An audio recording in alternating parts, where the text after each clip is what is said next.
Baptist Church, and we want to welcome you to the Transformation Series. This is a series brought to you by our evangelism ministry, but we want to welcome you on behalf of our senior pastor, Reverend Dr. Melvin A. Turnbull, and First Lady, and all the great people here at the King Ark Baptist Church. Remember, we want you to gather to experience God's love, to grow spiritually in God's love, and give that love back to others. And this Transformation Series is going to be documenting and talking to saints who are going to be telling their story of transformation.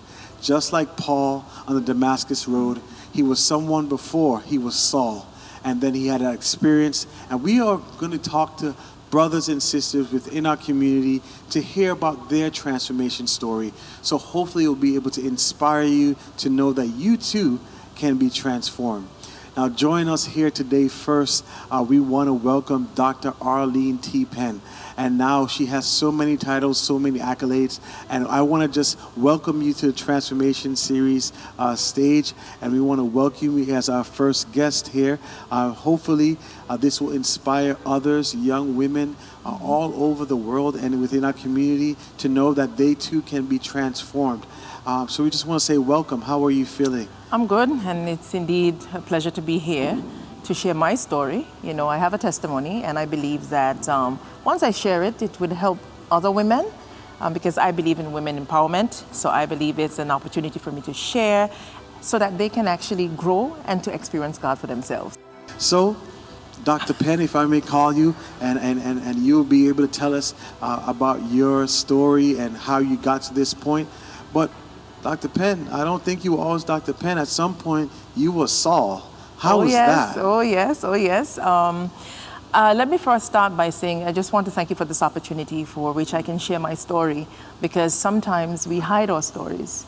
And there may be someone out there who want to hear the story because they may have lives just like us. As you said, they see us, but they're not sure about how we got to where we are. So people see your glory, but they don't know your story. And that's something Pastor Turnbull always would tell us. So I'm happy to be here. I grew up in a single-parent home, right? My mom, my siblings, but I became the leader of my family. And I was involved in a lot of pageantry.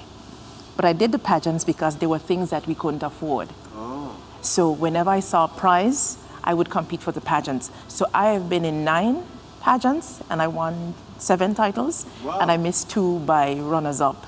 And, you know, from pageants, then I went into the Calypso arena. I started singing. We don't want to rush into. So you're saying, I don't think you weren't in church all this with the pageants and with the Calypso, because the Calypso stuff, I remember you. You remember that? I remember being a young boy, and I don't want to take your thunder, but what was your stage name back then? Glamour Girl.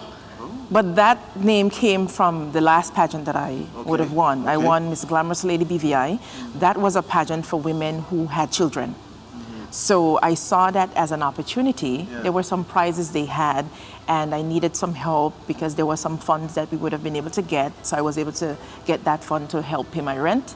Yeah. So I always saw pageants as an opportunity. It was work for me, and I saw it as honest work. Yeah. So while some girls perhaps may have been competing, you know, because they you know, self-esteem, that it wasn't that for me. So it was more. It was a job to help your family. Yes. It was a job. And help, you said you had kids at this time. Because at the time I had my 2 sons. Yeah. 2 sons. So sometimes you have to worry about, you know, where the money would be coming from, because you're raising 2 sons, and then my paycheck at the time and my rent were very much parallel. Yeah. You know, so I always had to find extra work to do to always make it. Because, you know, I want to get down, and as much as you're able to share, how difficult was it for you at that time in your Saul experience? Can you tell me some stories where you felt like this is it, like this, I'm down on my last, I feel really like, you know, I'm just doing this and God has maybe forgotten about me, and I'm just gonna keep doing this because it seems like I'm alone. Have you ever had that experience? I would say at the beginning of when I learned that I had carcinoma in situ. What is that? And carcinoma in situ, it's where they found squamous cells, because I am a cervical cancer survivor. I know a lot of persons would hear me say I'm a cancer survivor, but persons do not know what type of cancer it was. And I remembered the first time when I found out, I did a, in-office surgery. And when I did that, it's commercial cells, it went back down to, nearly to nothing. And then I said to God at that time, because I always knew God, but I wasn't following God. I was more following the music, the jam band, and the fast music. Dr. Penn, I'm sorry, because people need to be able to hear this. So you knew who Friday was? Of course. Yeah, so of course, I knew the Bernie, the Eddie Walkup, I knew the Deaf Man Jam, I knew it all, because... So you're saying, like going out to Juve... Yeah, man, you go to Juve, and then from Juve, you go to the parade, and then from the parade, then you head to East End, so it was always a good time for me, I was always out there enjoying myself. Yeah, and because, a lot of people try to act like, being out there and doing that stuff isn't fun. It's a lot of fun, It's a lot of fun. It's a lot of fun. Yeah. It's a lot of fun, especially with the paint. You paint up yourself. You put on your pajamas, and you're on the road, and you're with your, those dance. So it was out there. Yes. But when you got that diagnosis, would you say that was one of your Damascus Road experiences? I would say it wasn't, because the doctor gave the hope that, once you do this surgery, everything will be all right. Yeah. But at that time, I prayed, and I said, God, if you help me, I'm not going to do this again. I got good reports, but then I went back and I did the same things that I used to do. I went to the parties. I still went out. I didn't go to church. I didn't study God. I didn't study the Bible. All the things I said that I was going to do, I did not do. So you made a promise to God. Oh, yes, I made a promise. Do this. Yeah, and then I'll serve you. Okay, yeah. And I did it again, right? Because it came back. And I had to do another office surgery. And this time I did the surgery in Puerto Rico. And I said the same thing. I said, God, if you save me, I'm going to serve you, Lord, for the rest of my life. And, it didn't disappear. It just went scaled down. And during this time, I was singing calypso. Glamour Girl on stage, I think in 2003, I would have been the calypso queen then. So you won the calypso competition. And I went away to, I represented the British Virgin Islands in the Leeward Islands Monarch competition. Out of 20, I think it was 25 or 26 of us, I was first runner-up in that of the Monarch of Monarch competition. Do you remember the song you sang? Yeah, Caribbean Woman. Caribbean woman, you cannot live your life like a feather in the wind. I remember that song. Oh, yeah, you remember that song? I remember that song. But even at that time, you were on borrowed time with God, because you were saying, God, I'm going to switch, I'm going to do all this stuff, I'm going to use it. Yes, and I was. So then what happened? Something happened that I didn't understand. My songs sort of started to change. The song changed in 2004. The song was Freedom Calling, oh yeah, no more crabs in a barrel. And I am on stage singing, but I knew that week I had gotten the diagnosis that I had cancer, full-blown cancer. And but I fought my way through the song, and I remember when the doctor said to me that, you have it. I didn't flinch, I didn't cry, because I knew that it was going to come, because I had made some promises before, and God had already said to me that if you do not, this would be the consequence. This would be the consequence. So how was that? When you were able to get off stage and you finished singing, how was that? Because that's like a blinding moment when Saul lost his vision and had to be led back. How was that darkness for you? I was on the radio station. I used to work Zerad FM because I had a show there, the Glamour Cruise. And I remember when I had to make a decision because I needed then to take care of me, because I was told that if I hadn't or didn't pay attention to the cancer, it could spread, and I just needed to make sure that I saved my life for my sons. And I think that was the awakening moment, because I went to different doctors hoping that I would get different results, but the results just ended up being the same. Did you ever had an emotional time where it just feel like it was too much? Not at that point, because I felt that I had heard this before, because God had already told me, and I knew it was God speaking to me, because it was God who had saved me the 2 times. So I knew that there were consequences, because you see, growing up as a child, you always learn from in the Bible that you always have to live and keep your promises, because they are the 10 commandments, and you have to follow the 10 commandments, which became 2. So I knew the rules. Yeah. I knew the rules, but I ignored the rules. Because sometimes when you're living, life doesn't stop. And it's hard. And so now you're at the point with full-blown cancer, 2 kids, it's life-threatening. And I just bought a Jeep. Yeah. And I'd just gotten my job. Yeah. Working with the government. Yeah. So there were so many things happening at the and everything stopped. Same time. Everything just stopped, because I needed then to take care of me. And I remembered on the radio. That was your sunlight. Yes. When the light shined around Paul and made him blind, that diagnosis, no matter how you had, because Saul at that time was on his way to persecute He was people. on his way. Yes, he was. Just like you were on the way about to do a whole bunch of stuff. You had a whole bunch of, and that light came. At that point of transformation, what was the hope? How was that transformation? How did that take place?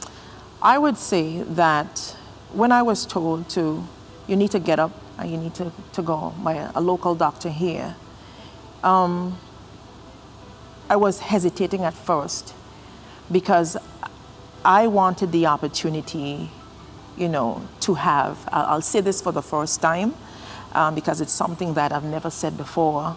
I wanted the opportunity, because, with cervical cancer, I wanted to have more children. So because of that, I had to make a decision that it was either more children or your life, spending your life with the children that you already have. So I had to make a decision. And I remembered when I said on the radio that, listen, I have to leave. I'm leaving the job. No longer will I have these radio programs as the Glamour Cruise. There's no more Calypso. It's like the world came down on me in the territory. Everybody came down. Why you just get up and leave us like that? We are your fans and you shouldn't do that. But I never said anything about me being diagnosed with the cancer. And I remembered I was trying to reach out to go to Puerto Rico to have surgery. And they said to me at that time, we can't have surgery, we can't do surgery until the following year. So I had to take matters into my own hands. And it's a good thing that I had insurance. And I remembered when I was working Zerad, there was a cassette that I had found with a man's name called Vandon Brooks. He looked like us. And I just decided to call the number. But when I called the number, my grandmother picked up the phone. Wow. Because I didn't know that uncle at all, but I had found the cassette a long time ago when I was working Zerad, and I was able to call that number. And when she picked up that phone, I was so surprised, because I didn't realize how the cancer had even brought me closer to my family. Because note that I didn't grow up with my dad, because my dad left. Yes. So we didn't really know my dad's family. But through the cancer, I was able to find this uncle when I called him in Boston. Yeah. And he said, you catch the plane the next day and you get here. And when I was there, and I remembered, I was afraid to fly. I'm not a person who loved to fly, but for some reason, the seat that was next to me, it was empty. And I felt the spirit, my blood, I could feel it right now, where my blood just started to shiver. And there was a calm that came over me. And I was able to go to Boston at the Dana-Farber Cancer Institute. And they were able to take good care of me. And I remember the doctor, at one point I said to the doctor, because I met some persons downstairs and they only had 2 years to live or 6 months to live. They didn't have much time to live. And when you hear those kinds of stories, you get frightened. So at that point, I got frightened. Yeah. That's when I got frightened because, wow, this is the reality of what I'm going through. But I really left because I didn't want the pity. I wanted strong people around me, and I wanted to go through this on my own because I felt it was, I just felt that it was my fault why I got into the situation where I was. And it was now my opportunity to lean on God to get to the next step. So obviously you're sitting here as a cancer survivor. Yes. Now, when you came out of that and as surviving since then, what decision did you make? What was that moment, would you say, of full transformation where you said, I get up now, if I get up from this, and I heal from this, I'm going full force for God? Did that happen? It happened on the 31st of December. I was in the hospital. And I had just gotten out of an 11-hour surgery. And I remember the doctor saying to me, because they said, it's only when they had opened my body they would know how far the cancer had spread. But God had already told me that, you know, I'm going to save you. I'm going to save you. And you're cured. And the same exact words that the Lord told me, the same exact words the doctor said. That in itself was frightening to me. Yeah. So just to hear that confirmation, that night, December 31st in that hospital, I sang a song. I tell you, I'm waiting down here at the river when you come. I'm waiting because Satan don't want me to cross. And I was crying profusely. The fireworks are going off and I'm there crying, asking God to just bring me over, just bring me over. And I tell you, I fell to the floor. I fell to the floor. I'll never forget it, you know. And I just started to cry. And I just started to cry in the bathroom. I just started to cry because, you know, everything that had happened just came flushing, like the reality, because life changed for me forever. And I decided, if God has said to me, you can't make promises with me and not keep them. It's your responsibility now to keep the promise. So hence I've made a conscious decision, even with church, even with where I am, worshiping as a member, I made a conscious decision to serve God. So that is why a lot of people say to me, you know, why would you leave from East End and come all the way down to King Garden Bay to church? I come because I have made a promise to God. Yeah. So let me ask you, I mean, for people out there that's listening, all your current accolades, you just finished your Doctor of Philosophy, you worked so hard on that through a global pandemic, your sons have graduated, one has gotten married, you have a wonderful husband, that you're here. If you're looking at all of this, if you have something to say to women or people who are struggling, who are wanting to think that they can't be transformed, what would you say to them? I would say always be optimistic. Always keep an open mind. But always read the Bible, understand the words. And if you understand those 2 commandments, to love God with all your heart, your soul, and your mind, and to love others, just to love others, you might be surprised the beautiful and the wonderful life that you can have, because sometimes, you know, in my secular life, I didn't really care about people. I didn't care how they think, how they felt. I didn't care. But now, it's different. I do have challenges because life is not a bed of roses. But once I know that God is on my side, I have that conversation with God and I go to God first. Now, sometimes things may come overbearing, very, very burdened, but God always sends someone in the nick of time, who can give you that strong support. And I believe that I'm a better wife today, a better mother today, a better friend today, because I know God. And if I didn't know what God stood for and what's in the Bible, what's in the good book, his doctrine, I do not believe that I could be here today, where I am today, because within what, I would say 10 years, I've been able to achieve my husband, that's what I asked for, my own home, got that. My sons went through college, they're now completing their masters. I've been able to, I don't know, the education, because what I did, I went to school for a reason, to show them that I want you to do better than I did. Make better choices, make better decisions. You go out there, you get your education, then you marry, then you start your family, so that at the end of the day, you're doing things that are for God and you're pleasing God, and no matter what you do, you keep God in the middle. In the middle, you keep him first, and always keep him first and keep him at the end.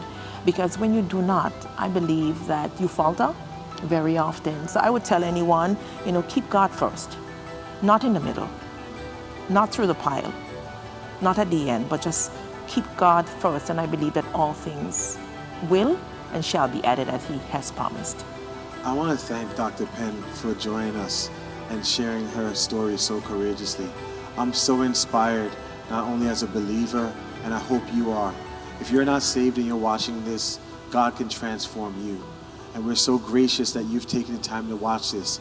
If you're watching this and you want God to come into your life, here's a simple prayer. Lord, I surrender my life to you. I want you to forgive me of my sins. I believe you died on the cross and raised for my sins. And I submit my life to you. Get in a church that believes in God. If you want to reach out to us, contact us here at our church on Facebook, through email, and get someone who loves you. God loves you, and he could transform you. Thank you, Dr. Penn, for being so courageous, and God can transform. We look to see you at our next transformation session. God bless you, and we welcome you at our King Arm Baptist Church at any time. Shout out to everyone that's listening. You too can be transformed. God loves you. Peace.